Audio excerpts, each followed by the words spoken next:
California women's basketball senior guard Jazlen Green has recently announced that she's opting out for this upcoming season. She also said that after graduating from Cal, she might pursue a master's at a different school and use her eligibility there. That's definitely not good news for Cal. I mean, it's not. When you look at the grand scheme of things. I mean, Jazlen Green last year averaged 9.4 points per game, 2 rebounds per game. I know that's not much. 1.4 assists per game. She's a 5'11" guard. Point steal, 6 steals per game.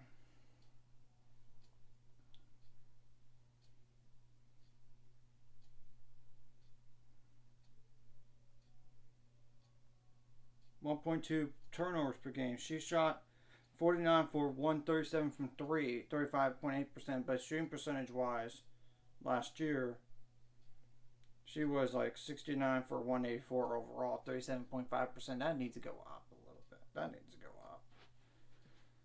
Free throws, she was 20 for 27, 74.1%, and 1.5 fouls per game. So in terms of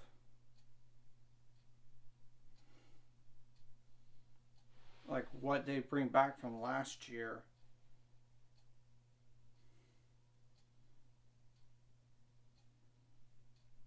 Jada Curry is back, a 5'6" guard. The leading scorer is back, which that's huge. And Jazlen Green, by the way, was the second leading scorer. So, ouch, you know. Evelyn.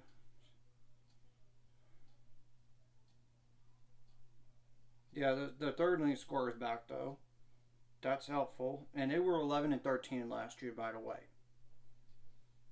Daniela Daniels. She's gone.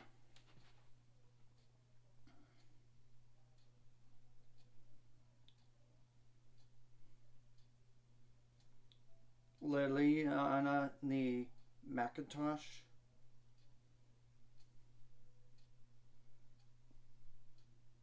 She's back at 5'5" guard. That's huge.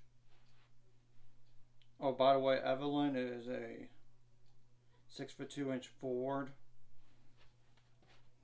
Caitlin Crocker and Jenna Bush. Jenna Bush is back. Crocker is not. So, Michelle Onia, or yeah, she's back, 6'3" forward. Mia Mastrov,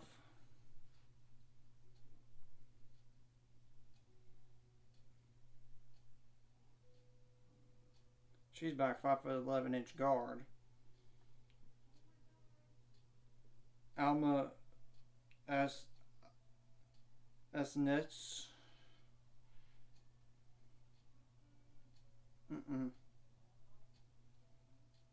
I'm not even including that one player that played only twice last year. Scylla Hyde, which I don't think she's back.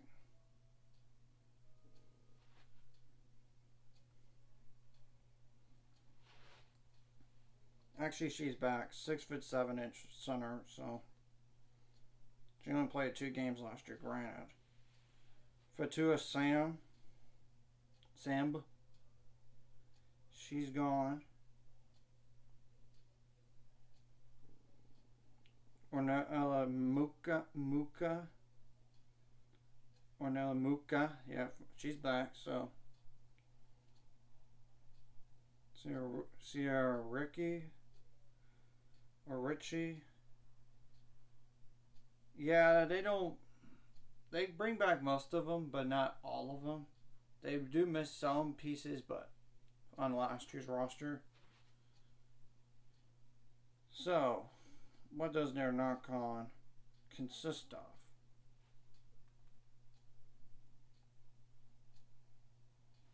Of course, we already know the Pac-12 schedule is already tough, you know, with Oregon, Utah, UCLA, Arizona, Stanford. Those 5 teams are going to be tough. for them. And I'm not sure how much improvement, if any, they're going to be.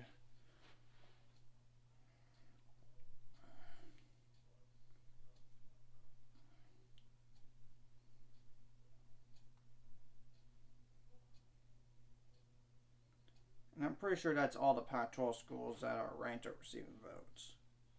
But I'm going to check real fast. Yeah, Stanford, Arizona, Oregon, of course UT, oh, and UCLA. Yeah, that's it. So now I'm going to go into the non-con schedule for Cal. And I know they were NCAA tournament team in 2019, but then they lost their head coach to USC. So I'm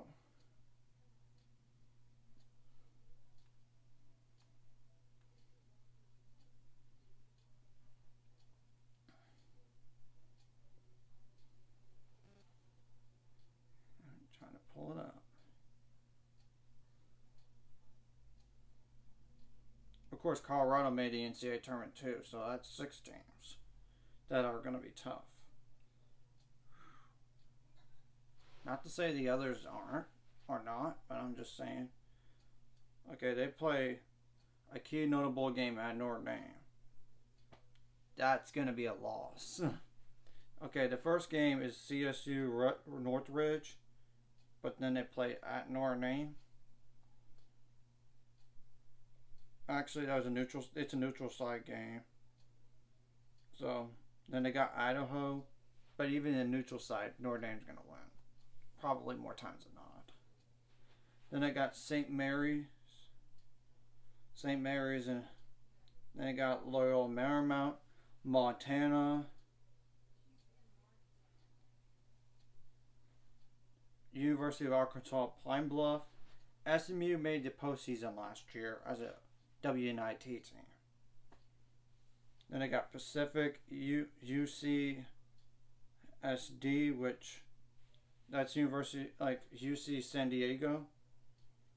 I don't know in particular on how they are or anything like that. I'm just saying who they are.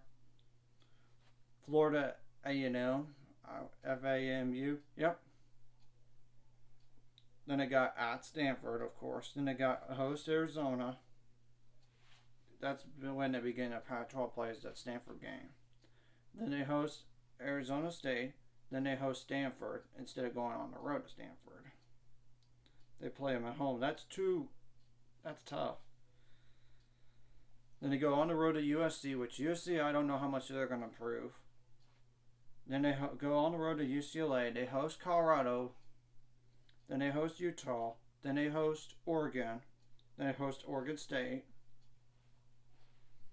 Then they go on the road to Washington, Washington State, Arizona, all on the road. Then they got UCLA at home, USC at home, at Utah, at Colorado, just to finish it out. So they do have some stretches that they are on the road a lot. So, and most of the Pac-12 games are like a Friday, Sunday deal. Though there is that one occasion of a Monday for the Cal versus Arizona State game. And there's that break from Stanford to Cal. I mean, hosting Arizona playing Arizona the first time, and that's on a Saturday, but you know what I'm saying though. Pretty much, from what I could tell, is a Friday, Sunday, Friday, Sunday, Friday, Sunday. Until the last 2 games. I mean, after the Friday, Sunday last time at home against UCLA and USC, on the road to Utah and Colorado, that's Thursday, Saturday, respectively. And of course, there's a Pac-12 tournament. And of course, there's a postseason tournament if you're going to be in either NCAA, WNIT, or the lessest of the tournaments. So that's just a brief overlook of the schedule. We're going to have to just